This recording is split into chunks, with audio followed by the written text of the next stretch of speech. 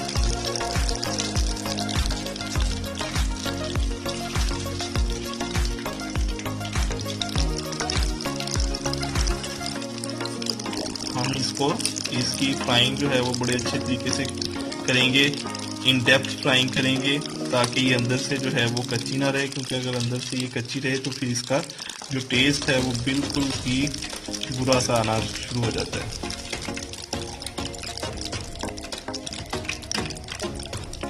So viewers, I hope कि आपको हमारी ये फिश पकौड़ा की रेसिपी जो है ये पसंद आई होगी। अगर आपको हमारी रेसिपी पसंद आई हो तो ज़रूर कमेंट करके बताइएगा, and do like and share our video. Thank you so much. Allah हाफिज़।